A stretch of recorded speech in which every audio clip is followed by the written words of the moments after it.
ঠান্ডা ঠান্ডা ব্রেড মালাই রোল। কেউ যদি আপনার উপর রেগে গিয়ে থাকে তাহলে এটা বানিয়ে নেন। এত বেশি মজাদার এবং সুস্বাদু যে খাওয়ার সাথে সাথেই আত্মা পরাণ কলিজা ঠান্ডা হয়ে যাবে। আপনার উপর আর রাগ করে থাকতেই পারবে না। অসম্ভব মজার নরম তুলতুলে এই ব্রেড মালাই রোলটা খেয়ে তার মনটাও দেখবেন নরম হয়ে গেছে। তো দেখে যদি মনে হয় এটা দেখেই খেতে ইচ্ছে করছে, এখন কি করা যায়, তাহলে পুরো রেসিপিটা দেখা মাত্রই সবকিছু নিয়ে দৌড় মারেন রান্নাঘরের দিকে। আর নিপাস কিটক্যাট মানে কিন্তু সহজ রান্নায় মজাদার খাবার। এই নীতিতেই আমি সমস্ত রেসিপি আপনাদের সাথে শেয়ার করি। ভালো লাগলে আমার ভিডিওগুলো দেখবেন এবং সবার মাঝে শেয়ার করে ছড়িয়ে দিবেন।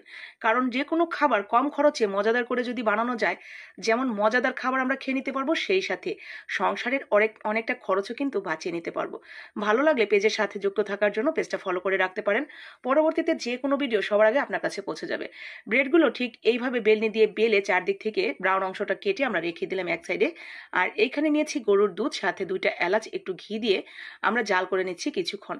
জাল করা হয়ে গেলে এর সাথে আমরা দিয়ে দিব গুঁড়া দুধ। তো গুঁড়া দুধ আমি মোট হাফ কাপ ব্যবহার করেছি। তো হাফ কাপের মধ্যে অর্ধেক, মানে হাফ কাপের অর্ধেক প্রথমে এখানে দিয়ে নিলাম, এরপরে দিয়ে দিলাম চিনি।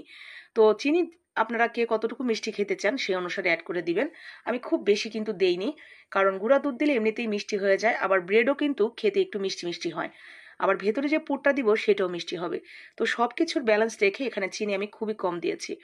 তো আর গুঁড়া দুধ অর্ধেকটা দিয়ে প্রথমে জাল করে আমরা 1 গ্লাস দুধ উঠিয়ে রাখলাম, মানে 1 কাপ, বড় কাপের 1 কাপ দুধ উঠিয়ে রেখেছি।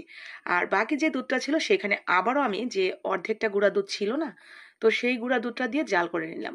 জাল করতে করতে অনেক